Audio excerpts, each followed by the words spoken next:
This is Yom Yom. These are sayings by the previous Lubavitcher Rebbe, which were gathered together in pamphlet form by our Rebbe. The term chassid, oh, you know what? We didn't give charity today. One second. I don't know if I have any money. I think I gave all my money away. One second. I did. I gave all my money away. One second. 1 minute, 1 minute, 1 minute. I go into the treasure's house here. Here we go. We didn't forget to get charity. Here we go. Charity. Charity saves the world. Right? Let's give it for the sake that God should protect all our soldiers. We're starting this war again, should destroy all of our enemies, should heal all the sick people, should be a healing for. One second, I went to visit a good friend of mine yesterday that is not in good shape. Should have refuah shlema for Azriel Chaim Yeshua Aaron Ben Penina Pearl. Charity. All right. The term chassid. Chassidim. What are chassidim? The term chassid is an ancient term. It's even applied to Adam, first man. It says Adam was a chassid. Why did it say Adam was a chassid? What's a chassid? A chassid usually shows that, in general, a chassid is a person that does more than what's expected of him. That's how it says it. But there's a little more descriptive meanings. It describes perfection and excellence in intellect or emotive character traits. In other words, perfecting yourself to be the way God wanted you to be. But in Chabad, chassid means a person who recognizes who you are and where you are as far as Torah and commandments, where you are in serving God. And a person that also makes a proper inventory of himself, knows what he's lacking, and he's concerned and takes pains to fill that void. Maybe you have a bad temper, maybe you're a little bit lazy, maybe you get a little bit, how do you say, depressed sometimes when things don't go the way you are. A chassid tries to do everything he can to fix that up. Because at Mount Sinai, when God gave the Torah, when God was revealed, all the bad things went away. Even the blind could see. So it means if you have personality defects, it means that you're not connected to the Creator and you're more than necessary connected to yourself. So you come to fix it.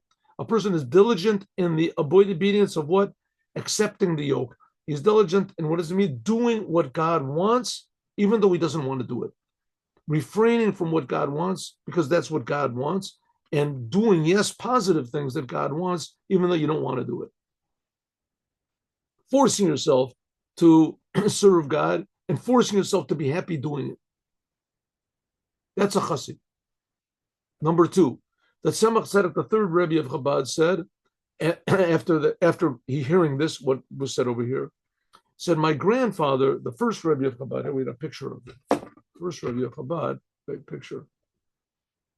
First Rebbe of Chabad, he is the Moses, the Moshe Rabbeinu of Chassidut Chabad. The Torah say that the Torah was, our sages say the Torah was given to Moshe, but he acted generously. What did it mean? He shared the whole Torah with the Jewish people. He didn't keep anything for himself. He taught everybody, even people that had low levels of understanding, everything. That's the constant fire. What's that? No, this is not right. This is what we learned a couple of days ago. It says yesterday, Eish Tamid Tukar al Mizbeach, that if you have a positive fire that burns up the negative things, we said. So the godly constant fire that should be burned on your altar of excitement and love, enthusiasm for God, that burns up the bad things. What is this constant fire? This is Chassidut. This was given by the Magid to my grandfather. My grandfather acted generously, and he gave it, that's the first Rebbe of Chabad, to anyone who occupies himself with learning Chassidut. A person who learns Chassidut becomes excited about God, becomes warm. I'm absolutely certain that whoever teaches another person, who learns and teaches another person, Chassidut, the teachings of the Rebbes of Chabad, arouses in them this constant fire, which is assured of getting a reward. What's the reward? The reward is that your enthusiasm of yourself will never be extinguished. It'll never go out. You'll always be excited and positive about life. That's today. Let's do tomorrow.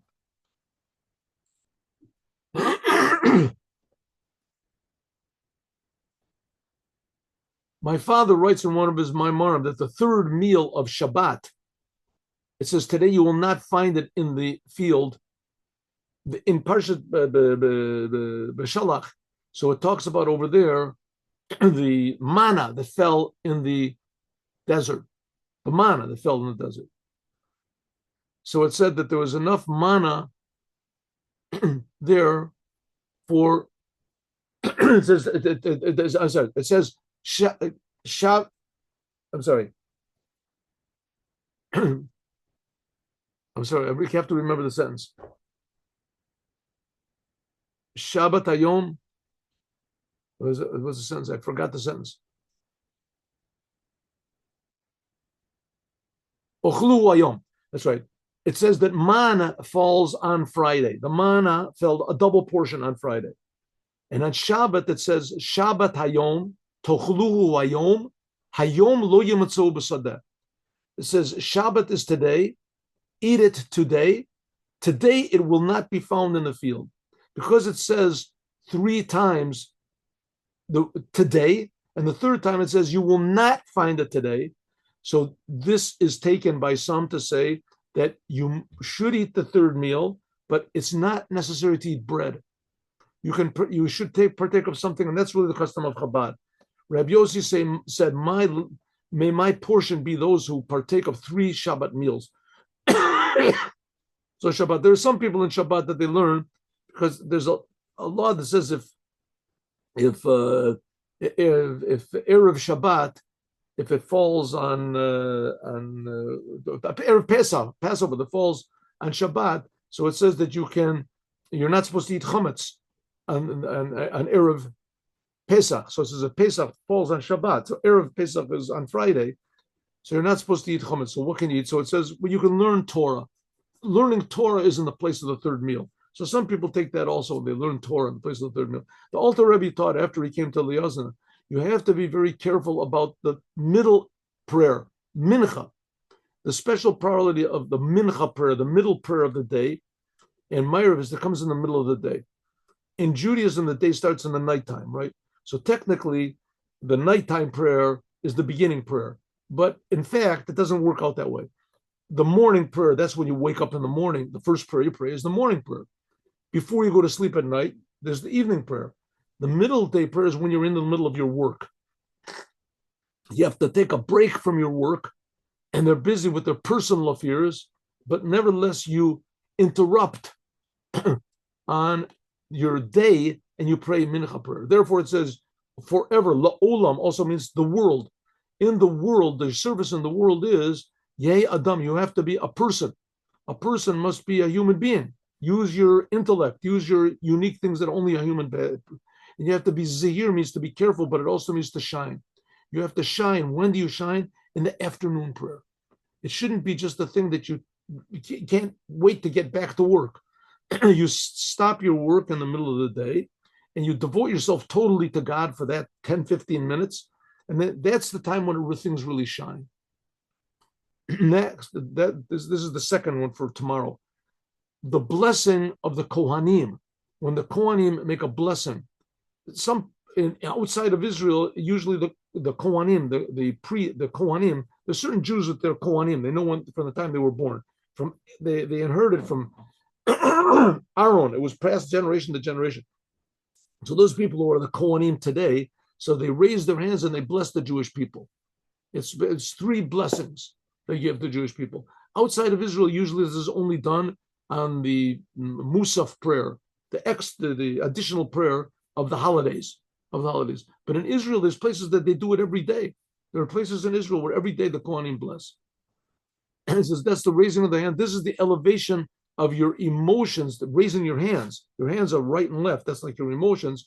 That's elevating the emotive attributes, the emotions of the Jewish people. And then they bring down blessing.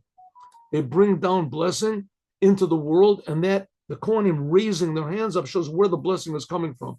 It elevates the emotions of the Jewish people and blessing the Jewish people that they're called the children of kings. That's Malchut. So we have the whole entire 10 Sfirot. There's the 3 blessings. That's Chachma, Bin, and Dat. Then the lifting of the hands. That's the emotions. And then Malchut, you bless the Jewish people. That's Malchut. That's the all the 10 Sfirot together. The 3 blessings are Chachma, Bin, and Dat. The raising of the hands, that's the emotions, Chesed, Gevurah, Tiferet, and that's a Chod and Yesod. And the Jewish people receive the blessing, that's Malchut.